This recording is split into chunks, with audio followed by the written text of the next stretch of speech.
Welcome to We Question and Learn. Today, a very, very special guest from the Nonprofit Partnership, the executive director of that organization, Adam Bratton. Adam, welcome. Thank you, Tom. Thanks for having me. And as usual, folks, since COVID-19 has invaded, so to speak, our community, we do our programs via phone and remotely. And so sounds like it's on the phone. It is. Adam, thank you for calling in this morning. How long have you been the executive director now of the Nonprofit Partnership? About 4.5 years now.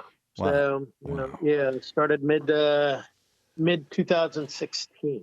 You actually moved in that period of time to, I'm thinking it was during your term, to a new facility, right? Right. Yeah. So we were when I started, we were up at the WQLN in their facility. Had been there for a couple of years. Yes. But the community foundation had renovated their the carriage house behind their building with the generous support of Mr. Tom Hagen, and we were given the opportunity to come back on the foundation's campus, have a great facility here, meets all of our needs, and we did that at the end of 2016. So we've been here for about 4 years. You are rather in the building that used to be the Erie Philharmonic's office? Yeah, it had been offices for a number of years. I think it at some point had housed some county offices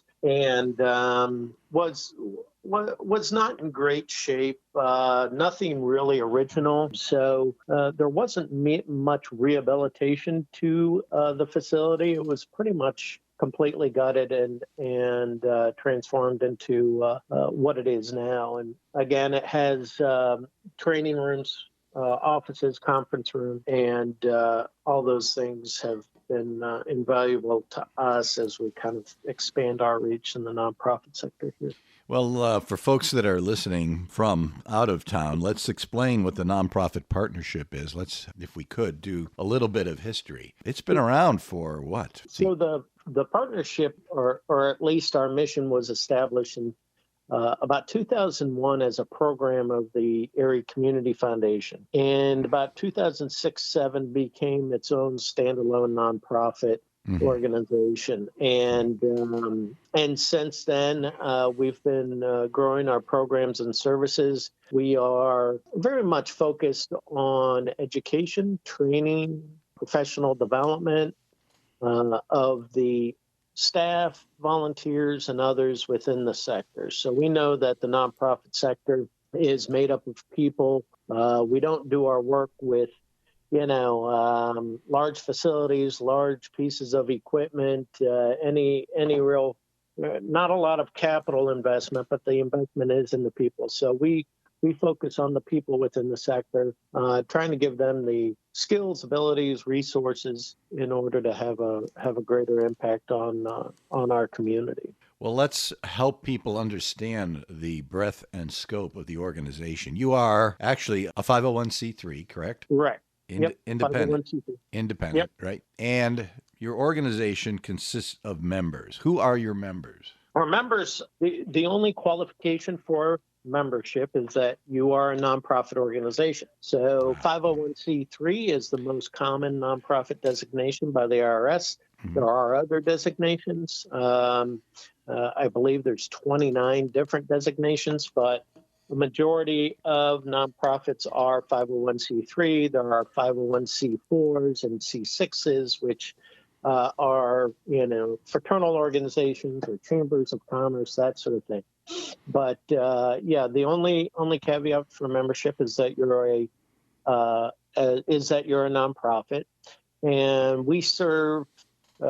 As of right now, we have about 400 nonprofits, primarily in northwestern Pennsylvania. And our nonprofits are totally and completely diverse. So we have new startup, all volunteer nonprofits to the largest organizations and businesses in our region, universities, health systems, that sort of thing. So it really runs the gamut.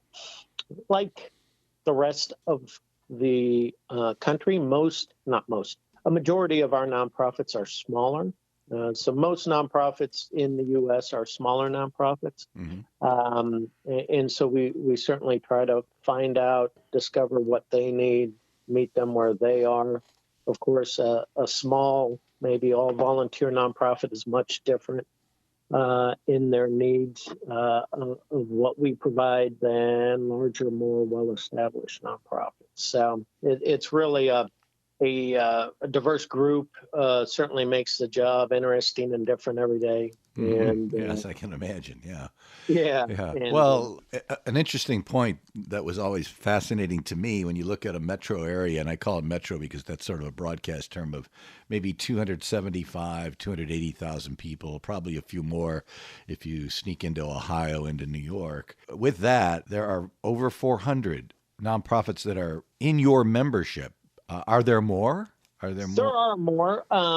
We do represent a large number of kind of what we call the functional nonprofits. So a nonprofit can be created.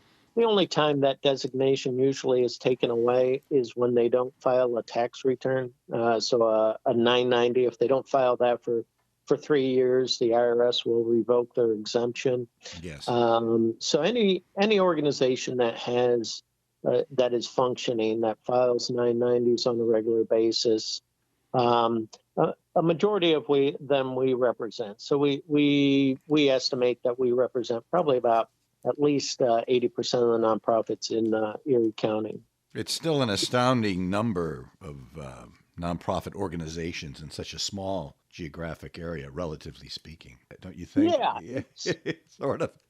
We're laughing, folks, because we've talked about this several times now. With that said, that means there's a large number of people offering good service to different needs in the community, because your membership literally covers every type of nonprofit by category, I believe, that there is in the community, right? Yeah. So it's there are a large number, but there are 1.5 million nonprofits in the United States. Wow. 1.8 million or 9 if you add churches. So churches don't have to file 990s, so it's kind of hard to determine how many churches there actually are, but they estimate about 1.9 million if churches are included in that figure. So, and the nonprofit sector is one of the largest sectors outside of government. We're the third largest private sector. So behind retail, and I'm blanking on the other. Well, I think when you think about Erie, you think about manufacturing. I'm sure that was. Well, yeah, and nationally, the nonprofit sector has more employees than manufacturing. Okay, so yeah, we have education, we have medical. The nonprofit sector. There's got to be a category we're missing in there right now. The categories that they track are retail, food and beverage. And then retail, and then the nonprofit sector is the third largest. Yes. There's a study by Johns Hopkins. They estimate about 20% of the workforce in Erie County are in the nonprofit sector. So it's probably we're probably a larger representation than nationally. Nationally, it's about 12% of the workforce. Oh, okay. That's the number I was shooting for. You're saying 28% then? No, 20 in the Erie region. In the Erie region, yeah. And so, yeah, there are a number, but, just, some people ask often if there are too many nonprofits or if there are duplicative nonprofits. And my answer is, I don't know if there are too many. We tend to kind of still run in a free market system, and there's almost as many as can be supported. Are there duplication? Sure. There are duplicative services, but I think all of us want duplication that creates a level of competition that's necessary for efficiency and effectiveness. We don't say, well, there should only be one bank, or there should Right. only be one law firm, Right. or there should only be one accountant. We want to be able to pick and choose. And when you're talking about what the nonprofit sector does, for example, if I have a child that has challenges with autism, I Yes. don't want to have to go to one provider. I want to be able to choose from the providers that best fit the needs of my family. So And each certainly, provider does something a little bit different. I call sure, it value added. Each one has its yeah, own. If I could interject one more thing relative to this topic, every nonprofit has its own board, and yes. and nonprofits are board driven. In other words, it could be the board of directors or the main person behind that nonprofit. This is their project, so to speak. This is their legacy, so to speak. Is that correct in this area here? Yeah, the boards in the nonprofit sector, the board, for lack of a better term, are considered the moral owners of the nonprofit, and they boards were created and exist to basically represent the public good. So Yes. nonprofits are established to advance a public good. That's why we are tax exempt. So we serve some purpose that benefits the public. The board is the representative of the public, Yes. and again, they are legally and morally, but legally in many terms, the owners of the organization. We don't own things in the nonprofit sector, but nobody can fire the board. Well, Nobody. Well, yeah, in yeah, extreme circumstances, yeah, I yeah. suppose the IRS could intervene, or state government in some states, Some but issue the could come up, so it's not like a permanent board, position. Yeah. no, but the board is the ultimate authority. So, Yes. Yes. and it doesn't lie with an executive director like myself. It lies with the board of directors, and in doing so, that creates a level of responsibility that boards have and should have over the protection and advancement of the mission of the organization. So they that is their kind of charge is to ensure that the mission is carried out to the best possible extent possible. And of course, they don't, or nor should they get involved in the weeds of managing the organization unless it is an all volunteer organization, but task that to professional staff that can carry that mission forward and their wishes forward. The program, as we question and learn today, our special guest Adam Bratton, the executive director of the Nonprofit Partnership. You have a major affiliation. Is that the correct term? The Nonprofit Partnership resides on the same campus as the Erie Community Foundation. Sure. Could you Yeah, describe that relationship for folks so they can get a better picture of how that works? yeah. So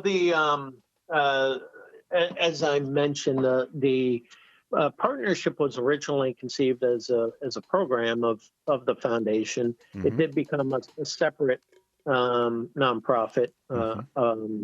back in 2006 and 7. Mm-hmm. We still have quite a bit of interaction with the foundation. We have foundation representation on our board of directors. We receive a annual grant every year from the foundation to continue our work.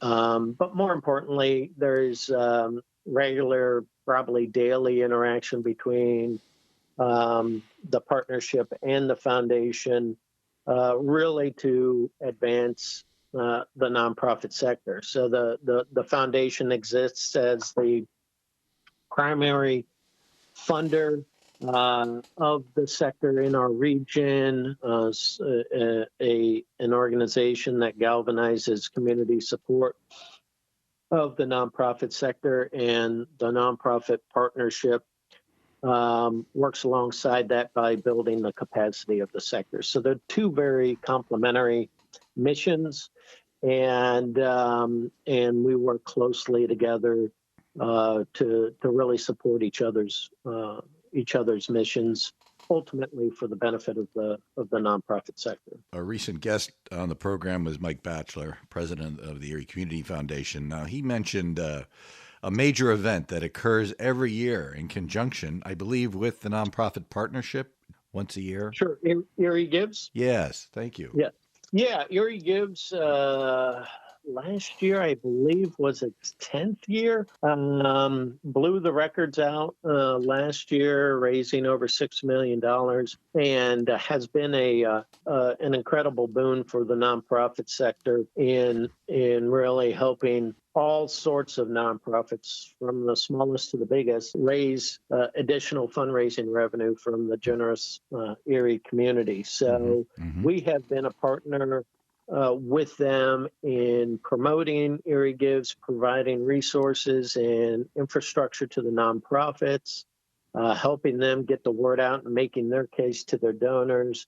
So again, a great example of kind of the complementary relationship between us, where they drive the funding mechanism that is Erie Gives, and we drive the capacity or support of the nonprofit sector in pursuing funding for Erie Gives. So it's been a incredibly successful operation over the years, and this year was really remarkable considering the economic climate and the climate just in general. The fact that I believe it raised over $800,000 more than it had in the previous year. Which and you have to think about that, because I think Mike Batchelor and a lot of folks were worried that we'd experience a financial dip because of what's happening with COVID-19, and it went the other way.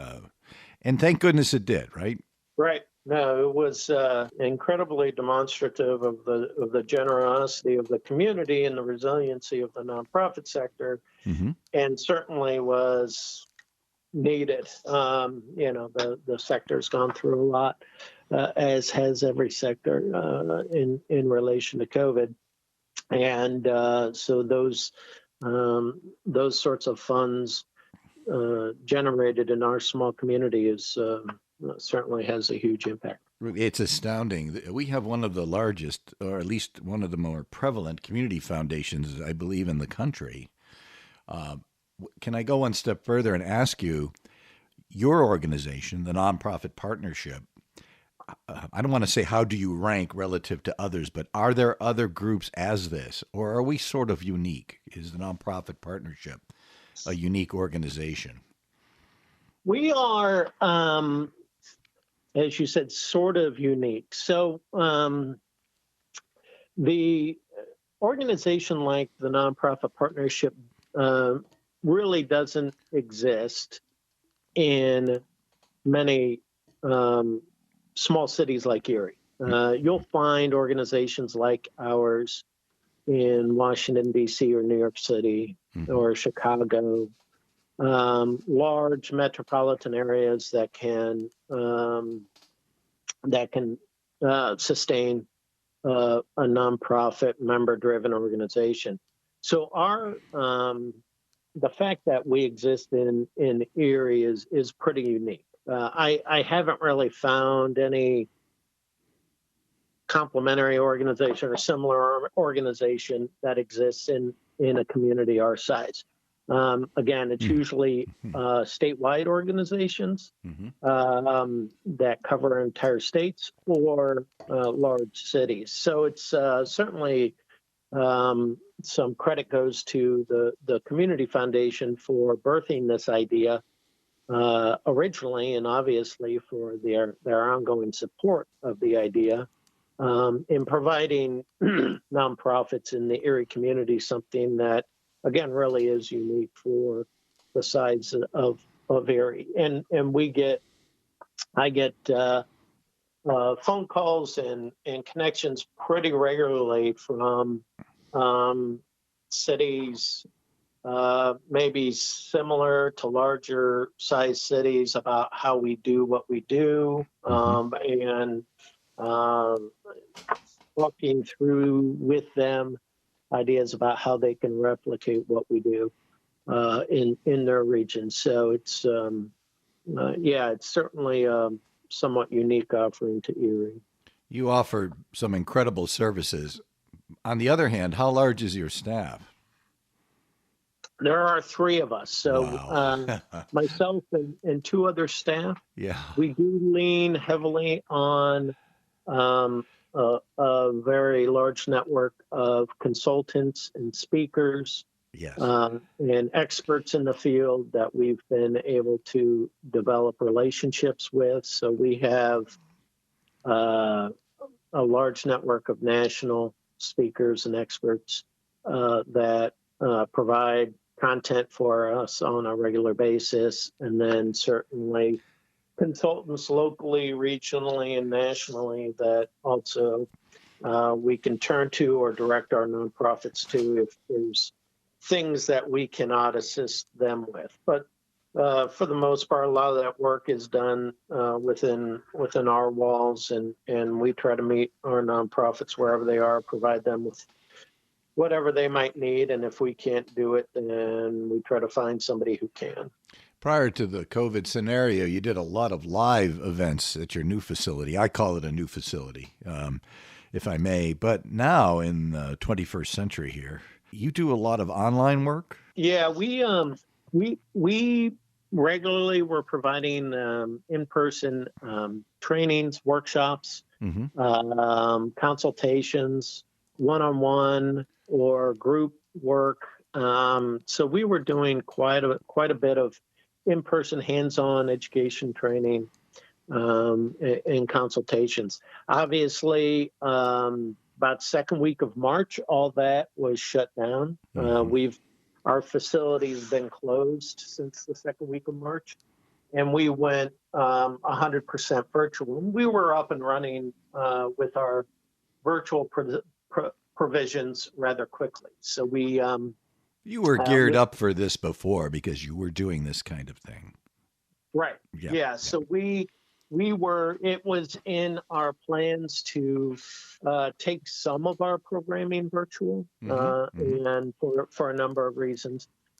So we had the infrastructure already in place for virtual programming. So it was more just kind of turning on the switch and transitioning kind of our processes to go virtual. So within a couple of weeks, we were providing in the initial months of the COVID crisis, we were providing 2, 3 sessions a week on a variety of topics.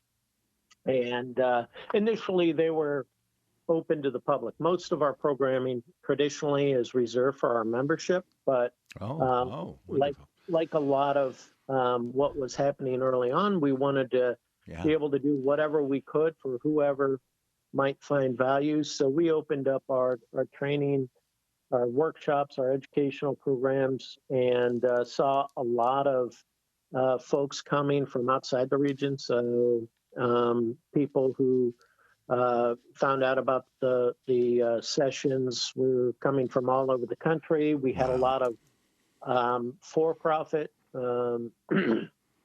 small businesses tapping into our sessions on the Paycheck Protection Program, the PPP program. Yes. We had some really good programming around that. And so it was really an interesting time where we saw a totally different audience coming in for our programming. And that's kind of settled down as we have kind of reverted back to providing our sessions for our membership, which is really our mission, is to support the nonprofit sector. And so things have calmed down a little bit, but it was interesting to see that initial response. In the last couple of minutes here, now I saved the tough question for last. Although Erie Gibbs Day through the auspices of your community foundation and the membership of the nonprofit partnership was exemplary. It was a sign of how generous Northwest Pennsylvania is. A more blunt question: how are the nonprofits faring right now? Like I said, like any other sector, they are struggling. We are doing our best to help them find additional means of support. We really invested a lot of time and energy into the PPP funding that the federal government provided. We were able to help our nonprofits bring between $40 and $80 million into the sector through that initial offering. Yes. And one thing that we have seen with nonprofits that have continued their fundraising efforts is that donors are really stepping up. So we've encouraged our nonprofits to continue to ask donors to support them, because donors have shown since March that they really want to support the nonprofit sector. So that has been a kind of a beacon of hope. But like any sector, they have struggled. They've had to, a number of organizations have had to furlough employees or dismiss employees, have had to cut time. Certainly have had to do a number of difficult things. But, one thing that, I don't think a lot of people realize is that, the sector, at least when we're talking about essential services, we saw initially only essential organizations were allowed to stay open, and all those providers with masks on and serving people. And a lot of those are nonprofits. So our nonprofits, a number of them didn't shut down. They were considered essential. A number of them serving people that could not go without services. And they made it work, and it was important that they did stay open, so it's been obviously a challenge. Hopefully we're on the back end of it. Hopefully they can recover like we hope the entire economy recovers, but certainly not an easy time for those nonprofits or the staff within. Well, by the time this airs, we'll have been through the holiday. I will find you in spring, and hopefully you and I can update all the good information that you have and will have relative to the nonprofit sector in our community. I want to thank Adam Bratton, the Executive Director of the Nonprofit Partnership, for sharing his thoughts. And this was a really good education for me. As you know, I've been involved with you folks for a long time, but every time I listen to you, I learn something new. So may I say thank you very much for being part of the program today. I appreciate the time, Tom. Look forward to seeing you in the new year. I hope not virtually either. We'll see how that goes. That'd be nice. Okay, Adam Bratton, thank you very much. All right, thank you.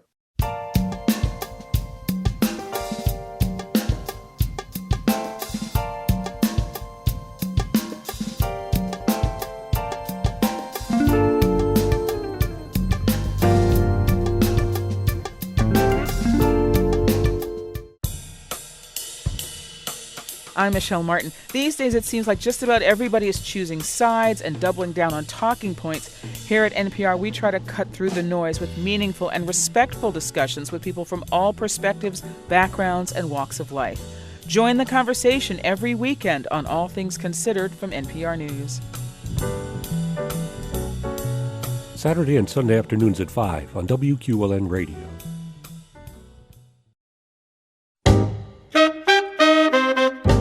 Hi, this is Jeff Hanley, host of Jazz Happening Now.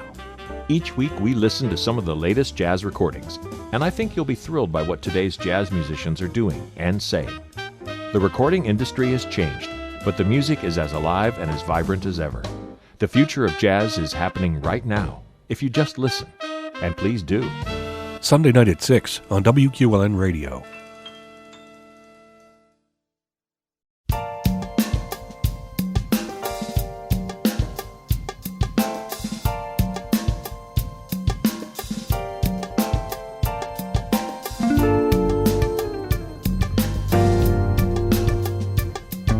Welcome to We Question and Learn, and today we have a very, very special guest, Dr. Andrew Roth, scholar in residence at the Jefferson Educational Society. Dr. Roth, I'm sure you've been busy up there, but let me congratulate you on your radio series.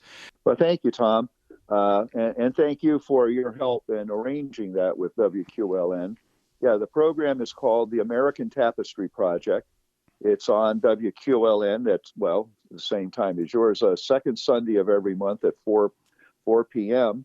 And also it's available on QLN's website into the indefinite future. It's also available on all of the major podcast sources, NPR One, Apple, Google, Spotify. How long have you been doing this?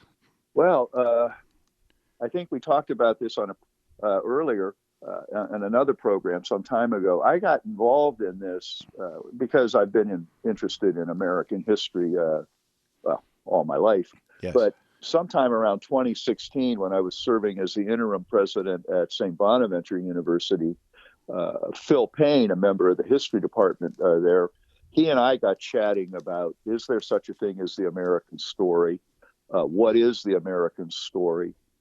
How would you tell the American story? And that, of course, in 2016, in hindsight, perhaps the 2016 presidential election was not nearly as fraught as the aftermath of the 2020 presidential election might be. But we began to think then that there was a major anniversary coming up, and that is that in 2018 would be the 50th anniversary of 1968.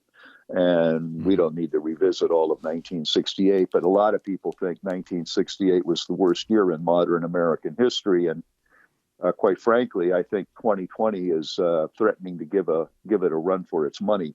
Phil and I got talking about what is the American story. So I, in addition to all of the research I did and the presentations on 1968, I got interested in this idea, is there an American story? And I began to do research on it. And I tend to agree with the historian Jill Lepore that it's not really possible to tell the American story. The story is too complex. So I've come up with this metaphor that I call the American Tapestry Project. Mm-hmm.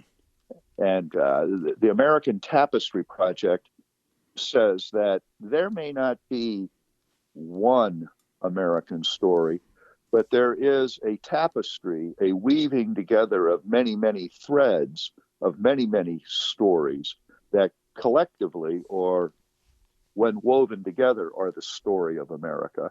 And we've been exploring week or month after month on the radio program and on the podcast those different threads.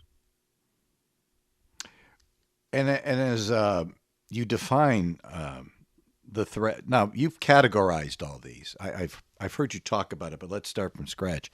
You've with apologies, I always when I do it on the Tapestry Project, I always apologize to any real weaver who might be listening for oversimplifying their art.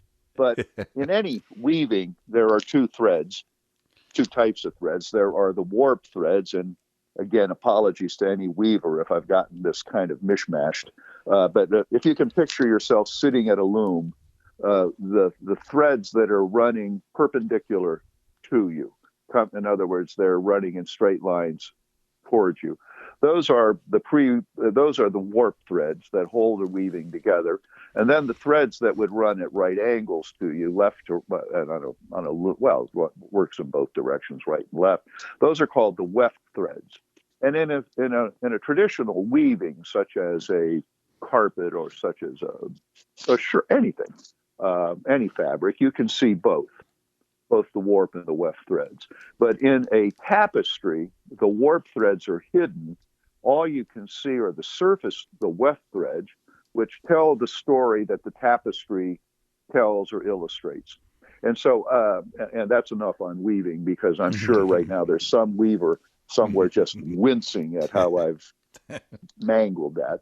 But the metaphor then would be that in the American tapestry, I think there are at least 4, 5, 6 major warp threads that hold the whole thing together. And those major warp threads are, one, the American notion of freedom at home and abroad. We hold these truths to be self-evident. The American Creed, the second paragraph of the Declaration of Independence, probably one of the most famous paragraphs ever written in English. We hold these truths to be self-evident, that all men are created equal and endowed with certain unalienable rights, life, liberty, and the pursuit of happiness. And that's one of the major threads, the American Creed. And I kind of simplify that to saying the great American ideals of liberty, freedom, equality, and opportunity. Not always honored, sometimes honored in the breach, but they are the foundational values. The second major warp thread, I have identified it, and on QLN's website, you would find a whole episode dedicated to freedom and liberty and what does it mean. And then there's a second episode on freedom's fault lines, which I call Freedom's Fault Lines, Tales of Race and Gender. And these are the American stories about the people who were excluded from the initial definition of we, as in we hold these truths, as in we the people, the preamble to the Constitution. And who were those people? Well, to go back to the 18th century to keep it simple, they were everyone who was not a white male property owner. And I'm going to come back to that because one of the major threads is the ever-expanding definition of we. But for the moment, talking about freedom's fault lines, Tales of Race and Gender, that is the story of the people who were originally excluded from those glittering ideals, those glittering statements, and their fight for inclusion by appealing to those ideals. So if you were to trace out the civil rights movement of the African Americans, if you were to trace out I guess we could call it the civil rights movement of the women's movement, and more recently, if you would trace out the indigenous people, Native Americans' attempts to have the 300 and I believe it's 87. Don't hold me to that absolute number, but the 300 and some treaties the United States government signed with Native tribes from 1787 to the present. Those people, they appeal for their inclusion by appealing to those very rights. As Martin Luther King said, just be true to what you said on paper.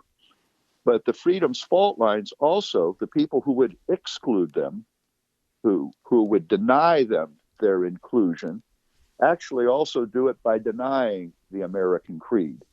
And that works right down to the present. But perhaps most notoriously, I use it as an example, the most notoriously would be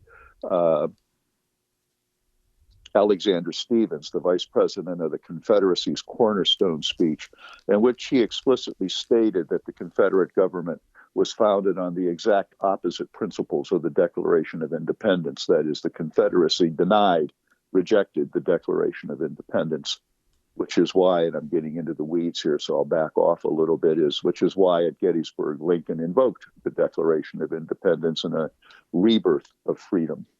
The third thread, which will be the subject of the December episode of the American Tapestry Project, is on the American Dream. The notion, I don't know if Calvin Coolidge actually said it, the evidence suggests Cal didn't say it, but Calvin Coolidge's famous line that the business of America is business. Mm-hmm. And even if Cal didn't say it, he would have been right if he had said it. I'm not so sure the business of America is only business, but it's a major part of who we are. The yes, I can do culture of entrepreneurialism, the culture of the rhetoric of rising, that you can become, like that old Army ad, all you can be. That is a big part of it. And then the fifth thread would be the immigrant's tale. That will be actually January's episode on QLN will be on the immigrant's tale, or at least the overview of it. And the immigrant's tale is everyone who is listening to this broadcast today is descended from an immigrant, unless you happen to be a person of Native American ancestry and you are descended from an indigenous person. Everyone else who is listening to this is descended from an immigrant. And as I point out, some earlier, some later, some willing, most willing, some unwilling. But regardless, you're descended from an immigrant. And the immigrant's tale is perhaps even the archetypal American tale of desperate people seeking liberty, freedom, equality, and opportunity, and willing to go to great lengths to take great chances to get that, if not for themselves, but then for their descendants, for their children and their children's children. And then lastly, there's what I call the fusion thread that kind of pulls all of this together. And the main theme of the fusion thread is the ever, and I touched on it a minute or two ago, the ever expanding definition of the we in our founding documents. I think that's the great triumph of American history, is that ever expanding we. And so if you were to ask me, what are the major themes of the American tapestry or of American history? I think it's really three things. It's one, the notion of liberty, freedom, equality, and opportunity, trying to create a culture characterized by liberty, freedom, equality, and opportunity. I don't think, what's the old line? Who discovered water? It almost certainly wasn't a fish, because you're in the midst of it, you can't see it. I don't think, I know we have a lot of patriotic posturing and a lot of patriotic pride, but I don't think Americans understand just how rare, not only in the world of today, but in the history of the world, a society based on liberty, freedom, equality, and opportunity is. Let's just simply say it's not the default human position. It is a rarity. As imperfect as ours has been at times, it's still a rarity. And in the last 200 years, last 100 years more to the point, it's become a model that has been imitated, or at least attempted to be imitated, by a lot of societies. But that's all fairly, that's new and rare in the history of the world. So there's that. Then there's the second thing, would it be the ongoing experiment in self-government, which is also a comparatively rare thing in the history of the world. Democracy with a small d, republicanism with a small r. There have been other examples, other attempts at that in the history of the world. Most of those failed, quite frankly. The Roman Republic fell. A classical Athenian democracy in Athens lasted probably, well, we could quibble about that, but we'll say 150 years, 200 years. The British constitutional monarchy has got a couple of hundred years in running, but it's really not anything approaching what we call liberty, freedom, equality, and opportunity until the great reforms of the early and middle 19th century, when you really have a constitutional monarchy, and the monarchy has become more or less a figurehead. And so, you've got those two things, liberty, freedom, and equality, self-government. And while we're trying to do those two things, which are extremely rare in human history, we're also trying to do something else that's very, not so much rare, but has had mixed results. And that is, we're trying to blend diverse people from all over the world, from all different kinds of cultures, into a people while respecting our diversity. That's what I mean by the ever-expanding definition of the we. So those three things, when you thread them together into a kind of, well, a helix usually has only two threads, so we'll say this is a is that such a word? A tri-threaded helix. What we're trying to do in American history is not only very rare in the history of the world, it's very complicated in the history of the world. And that's the American tapestry. That's the story of America. Now, whether you can say that's the story, I would say the story of America, or the stories of America, are the interwoven threads of all of those things. And that's why I think the tapestry metaphor is very appropriate, because that's literally what a tapestry is. It's a weaving that tells a story.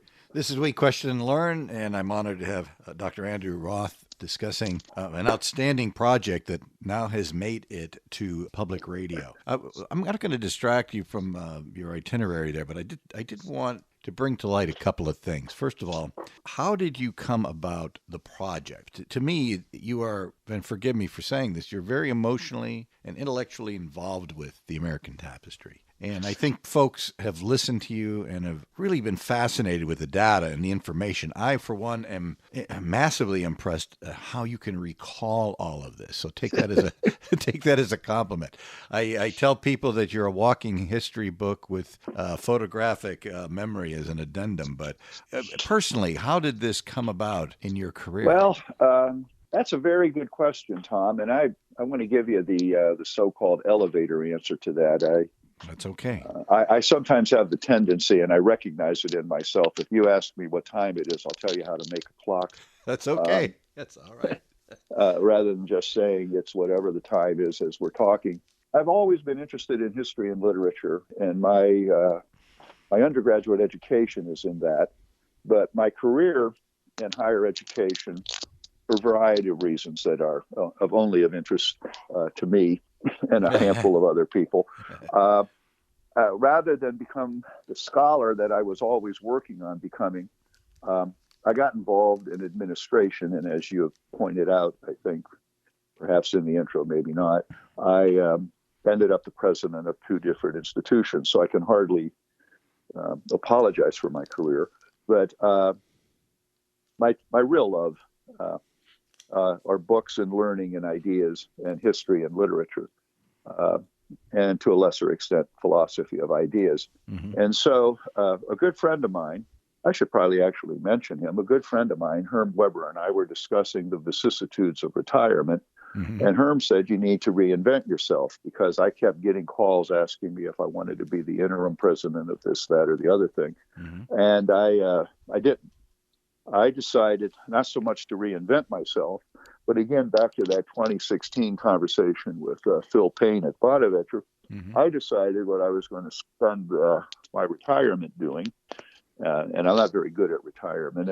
Every time Ben Spagan introduces me on a Jefferson live stream, he points out I failed retirement.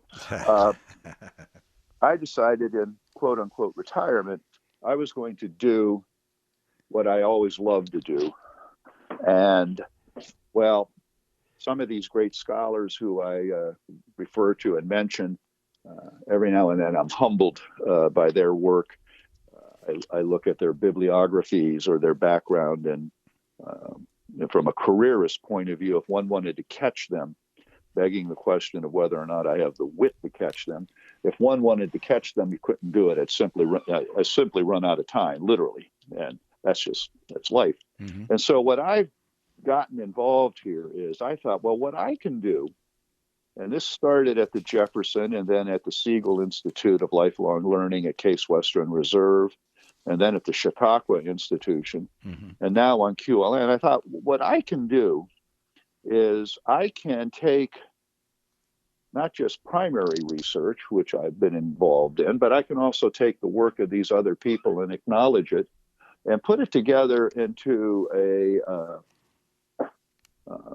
unified theory, if you will, and bring it to larger audiences that might read their, in some instances, highly specialized work. And in other instances, there are several of them that aim for what once upon a time used to be called the general reader.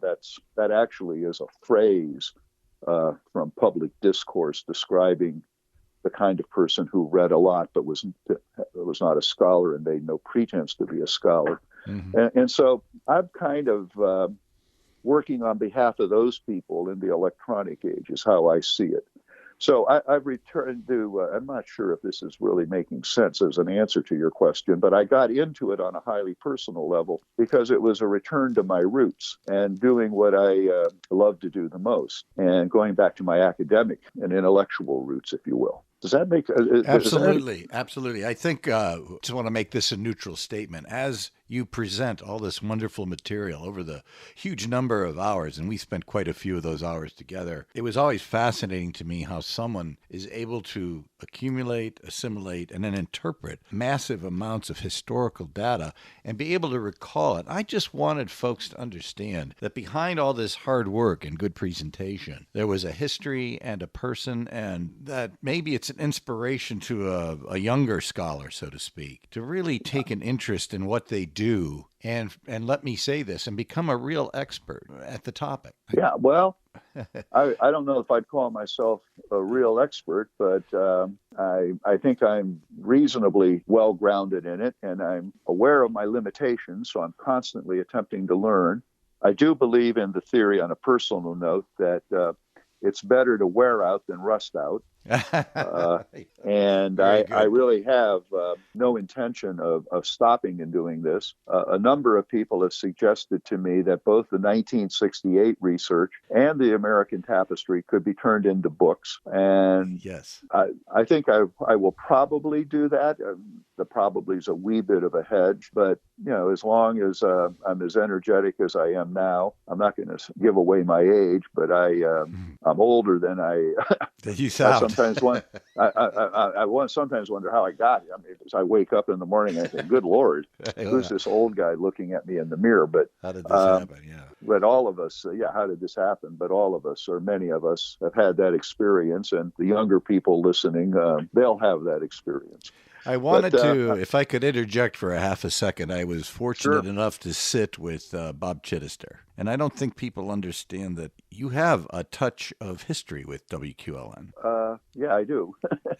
I've had a varied career, actually, and I once gave a talk to a group of the Ohio Foundation for Independent Colleges, and I said sometimes if we were to really get into my background, you'd think you were talking to somebody with multiple personality disorder, at least multiple personalities. A long time ago, in the late 70s, as a much younger, not very young, actually. In those days, I would have been in my late 20s, early 30s. So it's not all that young. Seems young to me today. Yes.